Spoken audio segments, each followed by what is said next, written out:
Are your people working hard but not reaching their full potential? The problem is not effort, it is development.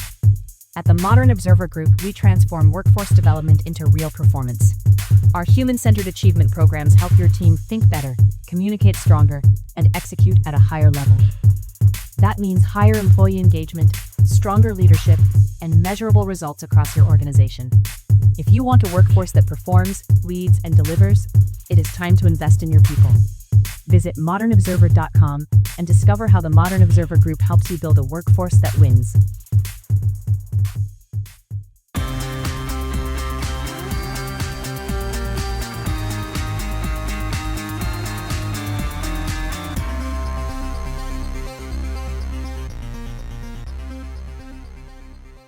A dangerous heat wave, a series of Supreme Court decisions, humans are being hired to replace AI, and more. Welcome to the Raw Naked Truth. I'm your host, Eric Lopkin, and here's the news you need to know. A dangerous heat wave is expanding across the central and eastern United States this week, with over 140 million people under heat alerts heading into the 4th of July holiday.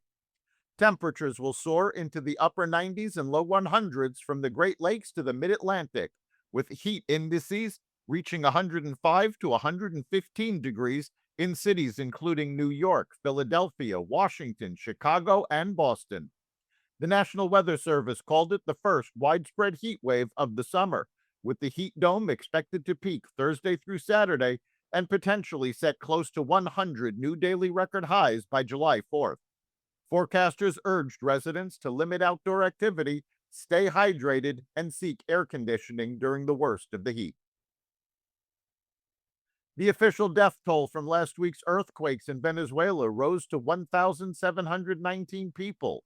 The total is expected to climb as more people are found under the rubble.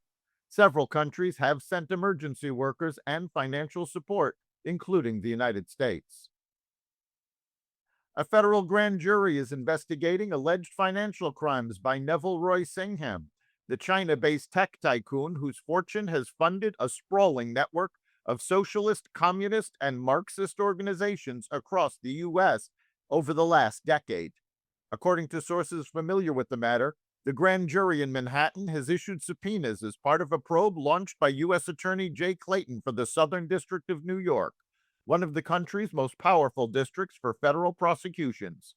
Acting U.S. Attorney General Todd Blanche authorized the investigation as the Trump administration seeks to crack down on fraud, money laundering, and other financial crimes in the multi-billion-dollar nonprofit industry.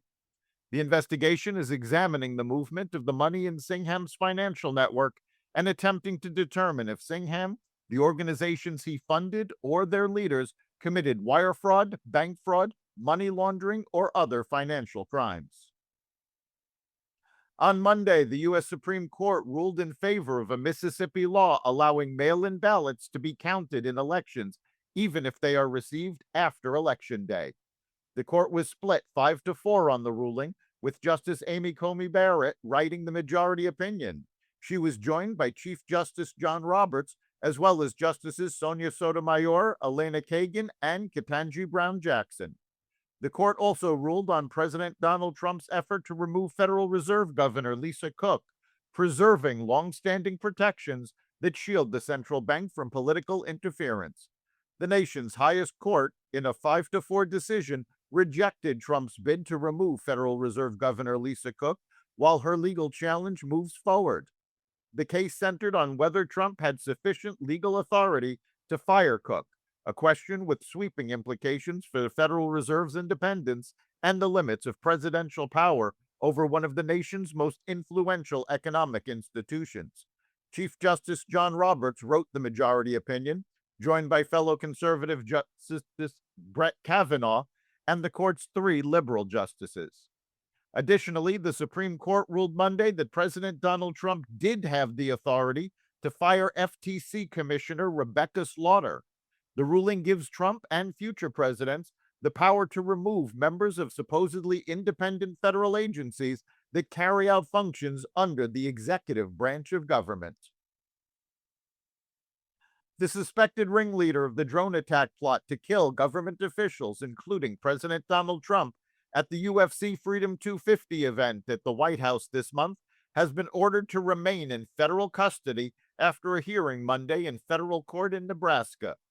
Abraham Alvarez, age 31 of Omaha, Nebraska, will be remanded to the custody of the U.S. Marshal Service after a federal judge ruled evidence against Alvarez is too concerning to allow his release under any conditions. The FBI alleges Alvarez is responsible for planning, organizing, and directing the planned attack.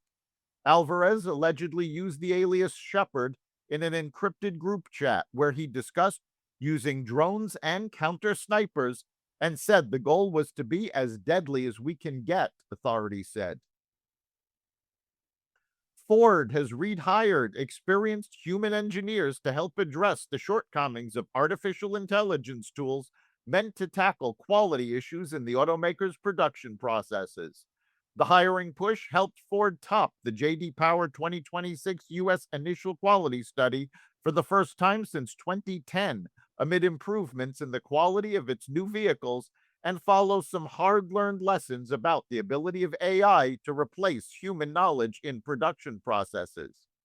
Artificial intelligence is a fantastic tool, but it's only as good as the information you use to train it, Charles Poon, Ford's vice president of vehicle hardware engineering, said on a press call. Over prior years, we didn't pay as much attention as we should have to the experience of our most knowledgeable engineers that have been with us through many product cycles, he said. That's the Raw Naked Truth for June 30th, 2026. Remember to like and subscribe to the Raw Naked Truth wherever you listen to podcasts. You can catch every episode of the Raw Naked Truth Daily News Brief, as well as our sister podcast, Carnivore Radio, with news analysis and commentary, and the rest of the Xvadio Podcast Network at xvadio.com, the Apple Podcast app, YouTube, Rumble, Spotify, iHeartRadio, Audible, Amazon Music, and other platforms that respect freedom of speech. We'll see you next time.